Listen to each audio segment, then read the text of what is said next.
Hey everybody, Bethlie and I want to tell you about our newest sponsor for the Keeping It Young podcast, mypillow.com. I'm sure you've heard about MyPillow. We thought forever that MyPillow was just pillows. And we've gotten acquainted with them recently, and we've tried their pillows and their house slippers. We've tried their sheets and their towels, and we've got to tell you, we love MyPillow.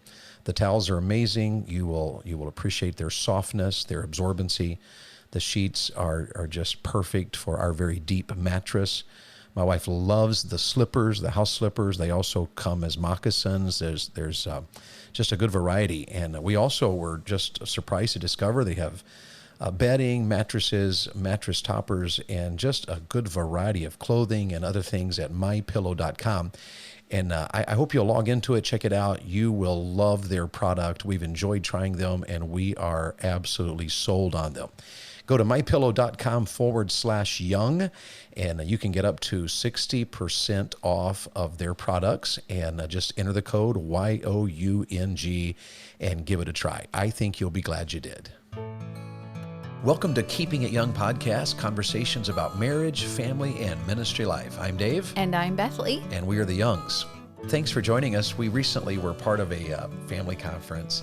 And in order to get to know the Youngs, because we were speaking, yes, they played a trivia game every night, and they had sent us a huge questionnaire. The questionnaire just went forever. Yes. But they took those questions and then did a game every night to where people in the audience would compete against each other on what was the correct answer. Right. They had multiple choice. Like one of them was, how many states have I preached in? And all of those kind of things. And one of the questions was, what is the title of their podcast? And, some people automatically knew that. Yes. But he had thrown up 4 different options, and one of the options just cracked us up because it was called Yakking with the Youngs. I think it's a great possibility. Actually, so one of the people who had no familiarity with our podcast actually chose Yakking with the Youngs, and it just cracked us up. So we just wanted to invite you today to Yak with the Youngs. Yes. And we got that out of our recent podcast. But happy July. And I know it's the hot days of summer, and we're right in the middle of summer. We have a family conference beginning this week in North Carolina, and we actually have a youth conference, youth revival coming up in Missouri, and another conference in Georgia, the student prayer advance in West Virginia. Oh, these are awesome. just busy days. Busy, but awesome. Absolutely. And we have started a new series. And if you joined us last week, then you were heard the beginning parts of our series on conflict resolution. And last week, we just simply jumped right in and talked about how to identify the conflicts, or the importance of identifying the conflicts. Yes. And I just wanted to remind you about that. You need to write it out. You need to certainly have conversations, which is where we kind of left last week in discussing the conflict. Anything we need to announce or talk about before we jump into today's subject? Well, don't forget about the Couples Prayer Advance in Pigeon Forge, Tennessee, coming up in October, I think the 13th through the 15th. The 13th is an optional day, but we would love to see you. I mean, optional is always better. Yeah. It's and good. we're about 3 months away. Oh, my goodness. So we're coming right up here 3 months away. And if you haven't made plans yet to join us, do so. And if you have any questions about that or anything we can help you with, either go to our podcast website or reach out to us personally. We'd be happy to answer any questions if we can at all. And we'd love to see many of you there. Anything else we need to talk about? I think we can go right on with conflict resolution. Okay, then let's jump right in and do it. How do we resolve conflicts in a marriage? Well, last week you had talked about the A word and the N word, and I don't want any of our listeners to think that we're just using euphemisms for bad words. So what would be the words that we avoid in conflict resolution? You've got to be careful about these 2 words. Just do all you can to avoid them, and that is the word always and the word never. Yes. And it causes you can really make a conflict worse when you use the phrase, you know what, you always do this. You are always like that. Or you never, absolutely never. Now, you know what? I was thinking, is it possible that one of those words could be true? Yes. Is it possible that I always do that I never do that? I suppose that's true, but it's also true that using those words automatically throw down the gauntlet. It does, and it puts your spouse on the defensive. Absolutely. Because then they will automatically, in their heart, start thinking about all the times that they actually did do that right. and evaluate as we just start here today about discussing the conflict. If you're going to resolve it, you have to discuss it. And which more aptly describes the way you two have been handling it in your marriage? Do you tend to dig deeper and just fight it out and keep fighting and eventually just walk away from it without a resolution? Or can you honestly say, you know what, we do stop, we backtrack, we put it in reverse, maybe it takes some time to cool down. Maybe one of the biggest problems about conflict resolution, or biggest challenge, is that conflict resolution takes time. It does. And we're so busy. Yes. And you may be thinking to yourself, I don't have time to deal with this right now. And that's fair. We are busy. So one of the things we ended with last week was scheduling it to say, we're going to do this later. We're going to talk about this later. Right. If you have a conflict late at night, and both of you are absolutely exhausted from a very long day, it probably isn't always the wisest thing to try to resolve it at 1 a.m.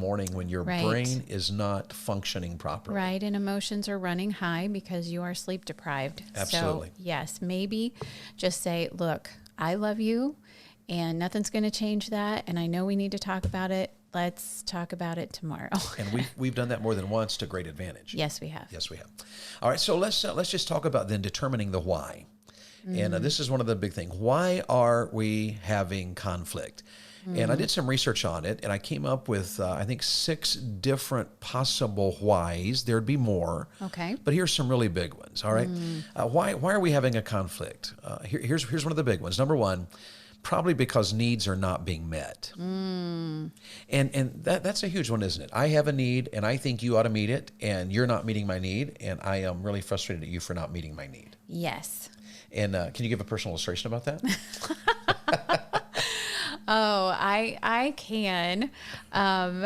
This is going to be shared on a brand new podcast that's coming out in August, and I used it with a devotional that I shared on that. And so if you listen to that one, just pretend you haven't heard this. But when we were, younger in our marriage, but we probably had 3 or 4 children at the time, busy in our ministry, busy in traveling, there was just a lot going on, and I could go on and on about all of that, but all you young moms, you know what I'm talking about. There's just a lot to do. And you moms also know you feel like you're not measuring up, just never getting all of the job done all of the time. And so you feel like you're failing. And I thought, I could use some encouragement. The way we travel in our ministry, I didn't have that older Titus 2 lady that I was in contact with all the time. I could call my mom, but she wasn't there all the time. And I didn't have those girlfriends around me who could just encourage me here and there. And so I thought I had this brilliant idea. I was like, you know what? David can encourage me, and I'm just going to ask him to do it because, I know he sees everything I do, but he's not commenting on it. And I don't know if I'm doing a good job. So I'm just going to say, hey, I could use some encouragement. And so I did. And I remember him looking at me a little confused, like, okay. And he said, well, I can work on that. I can work on that. So a few days later, we were actually traveling to our next meeting. So we're all in the truck and headed somewhere. And I don't even remember exactly what he said, but I do remember he said, you said that you could use some encouragement. And so I thought of some things that would be an encouragement to you. I was thinking about your daily schedule, and I was thinking of some things you could move around just to make things easier for you. You won't feel so overwhelmed with everything and so stressed out. And that should encourage you. That should help you out. And honestly, lady, you all know what I'm thinking right now. And I shared them, very helpful pieces of advice, of encouragement. All of you ladies know that's not an encouragement. That's trying to fix me. That's trying to fix my schedule. That's actually telling me I'm doing a poor job at what I'm doing. And in my heart, I was disappointed, I will admit, and I will actually admit to wanting to pick him up and throw him out the window. Can you believe that? Of the moving vehicle, but that would not have been kind or wise or loving or respectful. So, but later, ladies, I will tell you, the Lord worked in my heart that my encouragement does not come from David. Can he encourage me? Yes, he can. And yes, he does. But my encouragement needs to come from the Lord. And so that was a need that I thought I needed to come from David. And so I would say to you, if you're examining your heart over a conflict, first of all, I would say, is this a need that my spouse absolutely needs to meet? or is this a need that I need to find in Christ? Now, here's why I wanted Bethlie to tell you that story. And just think about all the dynamics of that. What she meant and what I heard were totally different. And what she was thinking and what I was thinking was totally different. When she said, I need encouragement, to be honest, I can honestly tell you that for my thinking, I was like, seriously?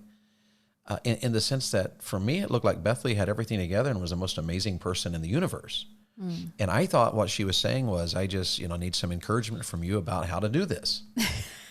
and I did, the frustration on my part was I had no idea that you were needing help because, everybody would have said Bethlie had it all together. Here's a homeschool mom. And especially in those days, we were doing music every night and the kids were dressed alike and everything just looked so perfect.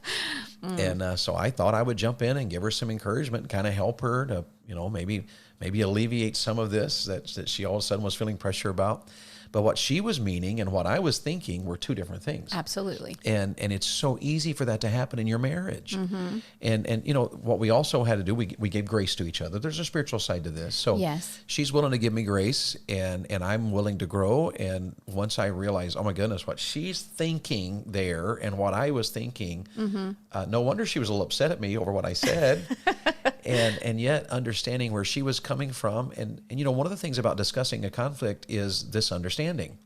So now I'm learning to understand that when Bethlie says I need encouragement, she's not meaning what I originally thought she was meaning. and see, it's always normal for that to happen. You're a man, she's a woman. Right. Or you're a woman and he's a man. And you can expect there to be conflict there. So it's a big one when you feel like my needs are not being met. Right. And there's two things you can do about that. You can ask two questions. You could say, have I done something to offend or to hurt you? That opens the door for you to listen, to understand. Or you could even say, are you feeling pressure from something that I could help to relieve? You can ask questions. And sometimes when you hear a statement and you're a little confused by it, don't assume. This is a big one. Right. Don't assume. I could say never assume, but we don't use that word. Don't assume that you understand the situation. Part of discussing is that I'm trying to understand where you're coming from and what you even mean. Right. And sometimes, ladies, we have all these emotions, like I did in the illustration I gave, that, my goodness, I need some encouragement and my husband needs to meet that need. Sometimes we have all these emotions swirling around us, and the conflict comes not because the need is not being met, but how we express that need. Sometimes, maybe ladies, you're super busy and the kids need you and supper needs you and the laundry needs you all at the same time. And your husband's sitting in the recliner and you're thinking to yourself, hello, the kids are going bananas. This is going bananas. I need some help. And instead of just saying, hey, sweetheart, would you mind coming in and helping me with this? Or could you take the baby for a minute? Instead of that, what do? We bang around the pots and pans so that he knows we're in the kitchen. And there is some clue in his heart that something's going on with you. And if he's wise and he's listened to the Keeping It Young podcast, he'll say, have I done something to offend or hurt you?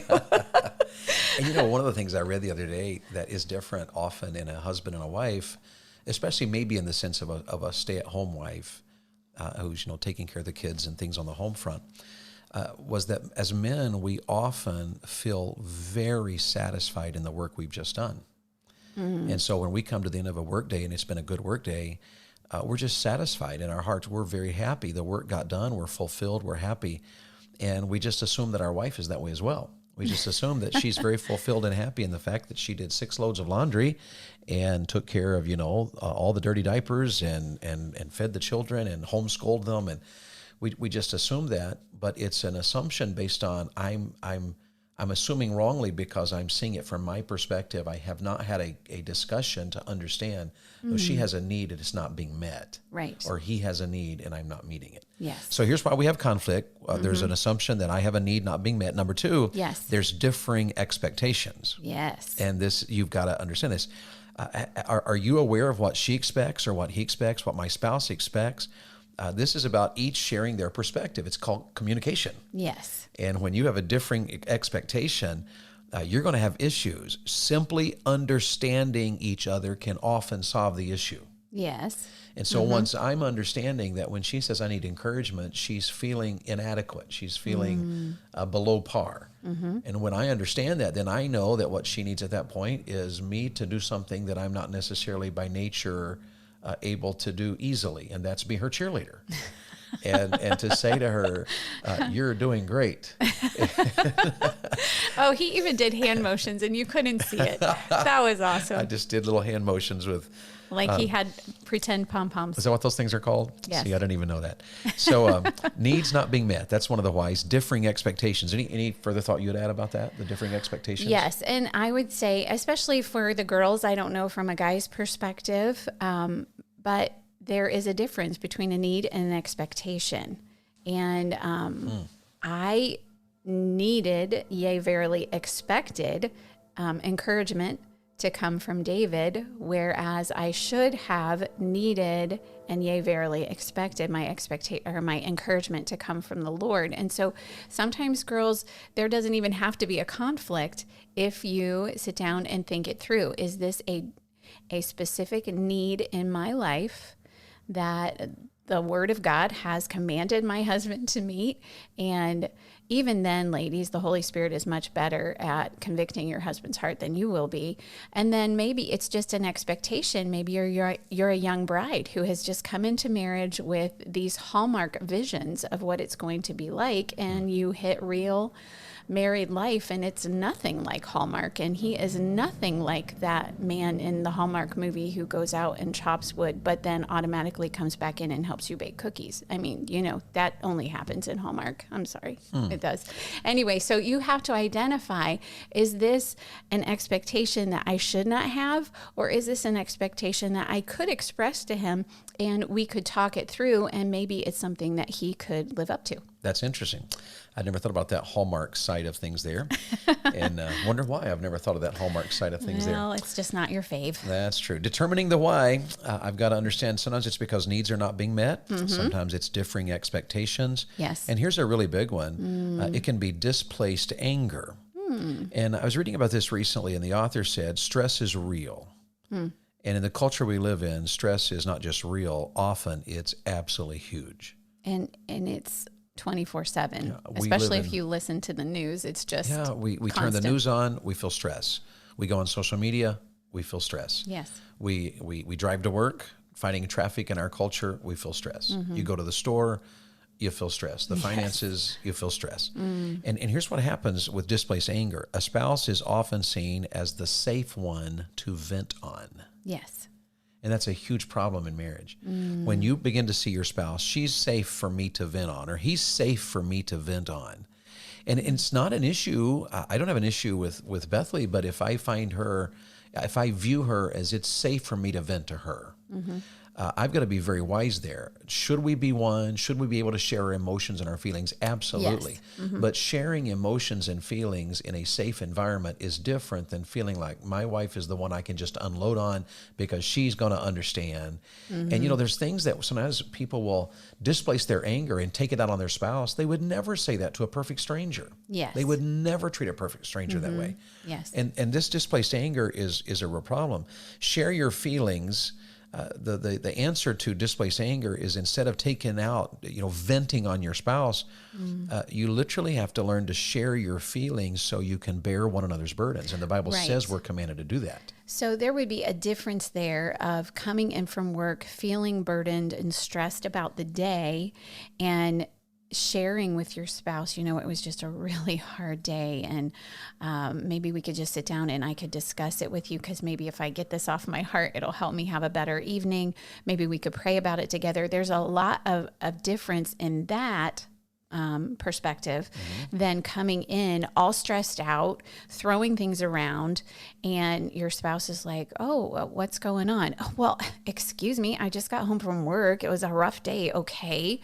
And then it just seems that your anger is founded upon them instead of the stress of the workplace. And that's just a hard place to be, because honestly, either spouse, whether it's the husband or the wife, they are not going to respond with that loving, oh, I'm so sorry. If you're being stressed out and angry on top of them, they're going to want to run and hide from that. Sure. So it doesn't help either way. And men, as you men that are listening, I will tell you that one of the hard things for a man to do is to share his feelings. And instead, men typically hold their emotions inside, and then the displaced anger shows up in such weird ways in the sense that, all of a sudden, the least little thing frustrates them. Well, why are you doing it that way? Right. And then it comes across as harsh, and our displaced anger shows up with our harshness or our irritability or the way we treat the children. And our wife all of a sudden begins to feel, why is he talking to the kids that way, for crying out loud? I was actually going to bring that up because as a wife and a mom, I know that sometimes when I know that David is frustrated about something and I know even why he's frustrated about something. And this doesn't happen very often, but sometimes in his frustration, he could have a harsh word towards one of our children. Well, I will just be honest and say, and I think any wife would say this too, it hurts me just as much as if he were harsh to me when he is harsh to the kids. I just feel that my heart is impacted by that. And if you men haven't learned that, you should, that your wife feels... even though it's not her, it's not directed at her, she still feels it. And God designed her to be that way. Right. And the answer to it is so simple, but it takes a lot of work, both on a woman's part and a man's part, sharing our emotions in such a way, sharing our feelings in such a way that our spouse is then able to be a Christian brother and sister to us at the same time as a husband or a wife. Right. And they're able to take that burden that we're feeling emotionally, that angst, that stress, that problem, that situation, and then bear it with us. Yes. And it may not mean, because wives, maybe your husband shares your emotion, and if you're not careful, you'll treat him like a sister, and you just want to jump in and get all the details about it. It may just be that you need to quietly accept it, acknowledge it, yes, and just pray for your husband. Yes. And so we're trying to understand each other. Part of resolving conflict is understanding each other. Is this making sense? Yes, and I would even say from a lady's perspective, I have had wives say to me, well, he's the bigger, stronger one in the relationship. He should be able to handle all of my emotion. I should be able to treat everybody nice while I'm out at work or if I'm at church and out and about. And when I come home, if I've had a stressful day, I should be able to be whiny with him. I should be able to be angry with him. I should be able to act stressed out with him because he's big and strong and he can handle it. And ladies, I will say to you that will cause conflict in your marriage that will be hard to resolve because you're displacing your stress, your anger, your frustration out on the person who is not the cause of it at all. And it will cause your husband actually to run away from you rather than to want to comfort you. Right. And he may just run away by withdrawing. Yes. So it's not like he's going to leave or anything. He may still be there, but he will certainly withdraw. Yes. And be hesitant. So we're determining the why. Why do we have these conflicts? Needs are not being met, differing expectations, displaced anger. Let's do these three really fast and we'll be out of time. Violation of our rights. I feel like I have a right and you violated it. And you resolve these by assuming little and by knowing the perspective of your spouse. But here's a big one. Listen to this one very carefully. Talk through every decision that affects your marriage and family. The two of you talk through all the decisions that affect your marriage and family. Yes. Because if wives, you just run in and make a decision, but you haven't communicated it to your husband, he's going to feel like you violated his rights. Right. And the same thing's going to happen in the other direction. Yes. And so that's a big one. Yes, it is. Here's another one, personality conflicts. Oh. And this one's huge because personality conflicts can be the result of how you were raised, or your mom and dad handled it this way, and you handled it that way. Right. And your family did it this way, my family did it that way. Personality conflicts are huge. And, even those are easily handled once you understand them. You find ways to meet each other halfway. Yes. A marriage involves some give and take. We both must give. Yes. I'll give some things here. It doesn't have to be that, this is how we did it all my life, and I'm doing it this way, whether you like it or not. Right. My mom never did it that way. That's a conflict in the making, yes. And it's going to be a big one. So both of you have to give. Never expect your spouse to be the only one to change. That's huge. That is very huge. So you deal with these personality conflicts by discussing them, and when there's a conflict, you meet each other halfway. You give, both of you give, both of you change. And here's one more. We've already kind of alluded to it. Here's one really big reason why there's conflicts in a marriage, and it's dramatically different family backgrounds. You have to talk about them. Yes, you do. And you got to understand why do you think the way you think? Our son Matt and Kareth, who probably are listening to us, who should be listening to us, Matt and Kareth, early in their marriage, they found this just unique difference in their families, and it had to do with butter. Oh, yes. And it was a great one because our family always put the butter in the fridge. Yes. And Kareth's family left the butter out on the counter. Yes. And early in the marriage, Matt walks in and the butter is on the counter and he puts it in the fridge. And she says, "Why'd you put my butter in the fridge?" And he said, "Because that's where butter goes." And she said, "No, it goes on the counter." And I'm probably not getting all the details there right. But the fact of the matter is they had quite a little discussion there about, no, it doesn't. Yes, it does. No, it doesn't. Yes, it does. And you know what? They now have one butter dish in the fridge and one butter dish on the counter. I thought that was a great solution. And actually, she even convinced us because we now have one butter dish on the counter. Yes, we do. It's called a butter bell, and I love it. And she loves it. And it's actually really cool because the butter is always soft in that one. Yes, and it's easy to use. And we found out after a little research that both are right. You can put it in the fridge or you can leave it on the counter. And there's a right way to leave it on the counter and a right way to put it in the fridge. But those are different family backgrounds. We have to learn to adopt, in our marriage, learn to adopt some to your marriage and to give up others. One author said it like this: becoming one flesh is about welding together something new, made up by two. And I was even thinking that all the different family backgrounds, just think of all the conflict that can come up just because of maybe a holiday, how you celebrate Thanksgiving. Yes. You know, and you could do battle over this your whole married life. Every Thanksgiving you could do battle, or you could come together as a new family and come up with your own traditions, which is a wonderful and fun thing to do. And that's going to take some time. Don't expect to do that in the first few months of your marriage. Right. But as you're working through conflicts, you give a little bit, you learn a little bit, you set up new parameters. And leaving and cleaving does include that idea, doesn't it? Yes. When the Bible says we're to leave and cleave, it carries the idea that we're welding together something new to us. And that's a very important part of understanding conflict resolution. Well, we're out of time. And these times fly by so fast. Yes, we have so much we want to share with you. We're talking about how to resolve conflicts in a marriage. And so far we've talked about, let's identify the conflicts. It's going to take some time. Yes. Let's discuss it. And part of discussing it is determining the why. And so we've listed 6 different reasons there today. Next week, we're going to talk to you about the listening, about being kind and forgiving, about how to acknowledge perceptions, and even about the goals, essentials, emotions, and priorities. So a lot of information yet to come. All in one episode. I hope you'll join us, probably 2 episodes there. Yes. This is Keeping It Young, and if you haven't been to our podcast website in a while, visit it. If we can help you in any way, reach out. We'd love to hear from you. Of course, share, like, subscribe, and of course, put into practice what you're learning. Have a great day. The Keeping It Young podcast is a Bax 5 Media production.